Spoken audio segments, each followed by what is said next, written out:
He was swaying from side to side in a really depressed, head-banging way. Misha would even pace until his feet bled. He was said to be going mad, and there were calls for him to be released, drugged, or even put down. What you're saying, you either keep him alive or shoot him. I think we could certainly use the label of mad. It was a turning point in terms of the management of polar bears kept in captivity. Misha's behaviour had a profound influence well beyond his death. Misha arrived at Bristol Zoo in 1979. His life became a massive controversy. His suffering was covered by the media worldwide, and it led to questions about whether big animals should be kept in captivity. This is the story of the polar bear that helped change zoos forever.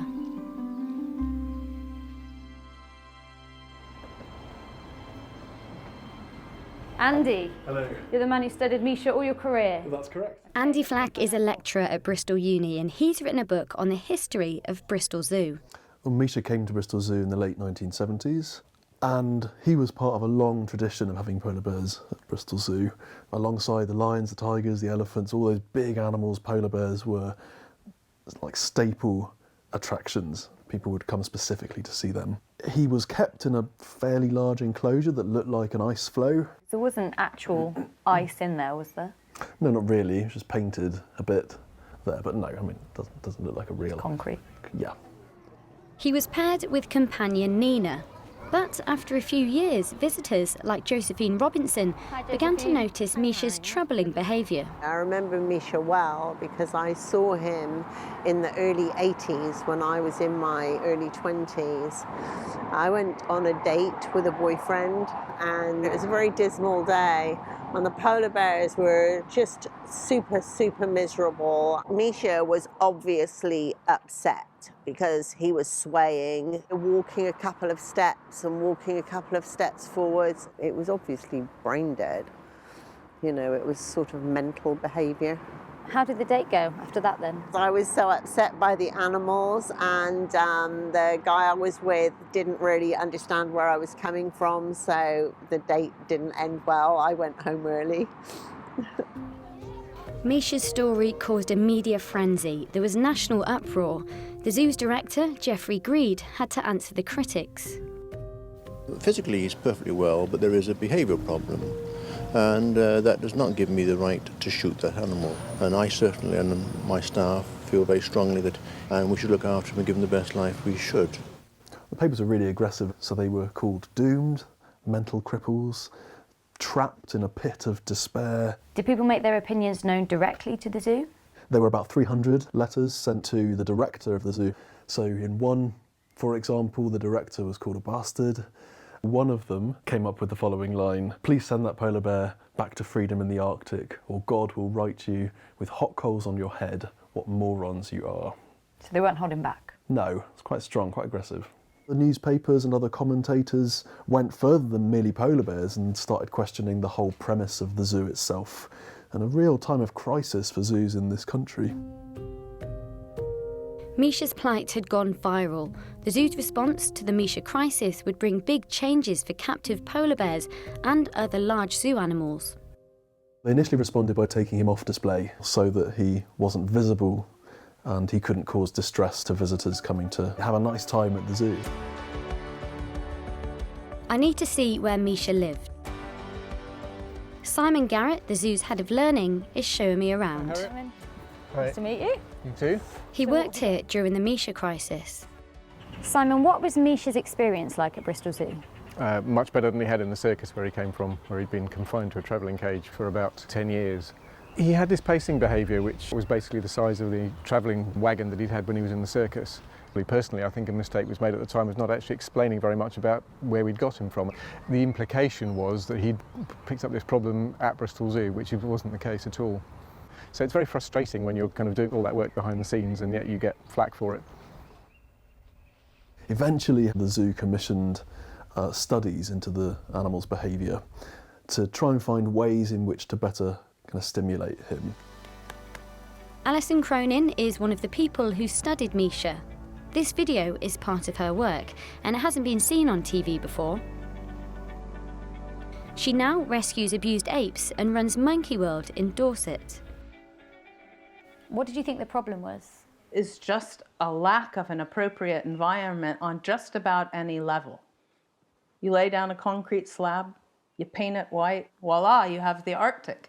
And that was sort of the simplistic attitude of a lot of these old bear enclosures. So what did you do to try and change the situation?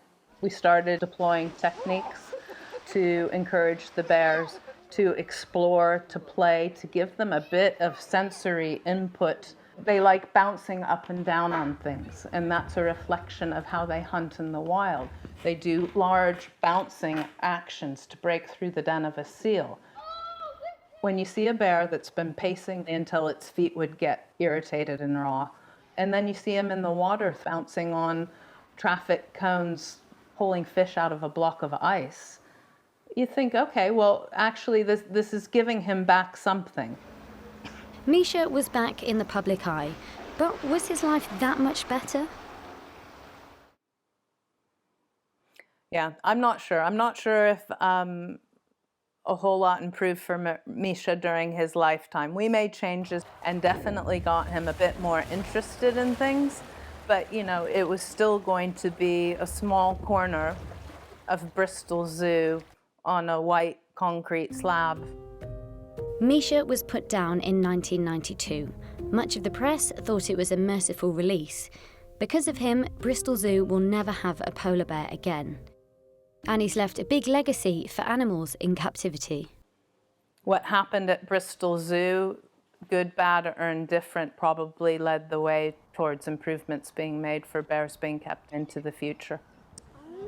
Bear enclosures have changed and improved, and those that exist in UK today are quite spectacular, actually. And it wasn't just polar bears Misha's suffering helped. Changes happened in many good zoos. So at Bristol, for example, a process of getting rid of the large animals and replacing them with smaller, endangered creatures was accelerated, and that eventually led to the decision to get rid of elephants at Bristol Zoo. And that was a really important decision because it fundamentally changed the character of zoos. But some people don't think enough has changed. Long since Misha's death, the zoo still occasionally attracts protesters like Aaliyah Brown.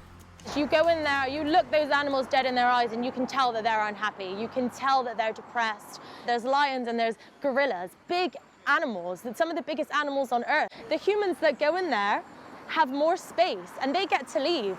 And when they leave, those animals are stuck behind and they're probably wondering, what the hell did I do to deserve this? When it comes to those large animals, the zoo says the way they do things has changed and is still changing. There was a long-standing policy that in a city zoo this sort of size, we would gradually phase out those larger animals. And it interestingly took a long time for the public to get used to that. We'd still occasionally get people say, where are your animals? But you still have a lion. Is she the next Misha? Yes, we have one lion, we have a female lion here. We're probably going to bring another male soon. The perception is that the enclosure is too small. Actually, it's quite a good lion enclosure and it's very varied. There's lots of things to do in there. Where we keep them, how we keep them is going to be changing over time as it always has. So Misha's influence lives on. His experience has certainly changed what happens at Bristol Zoo and zoos around the world. Before I left, Simon invited me to the zoo's education centre. Okay, there's something else that I think you might be interested in. Okay. Oh my gosh. A polar bear! This is Misha. Yeah. Look at those hands. Yep. Absolutely massive. And how long has he been here? Since the mid-90s. Scaring children? Scaring or intriguing or engaging. I mean, whether you're any age, when you see a polar bear like this, it brings it home, it's real. So he's got a great legacy. We still use him now and will into the future for engaging people, teaching them about climate change and what's going on with polar bears in the wild.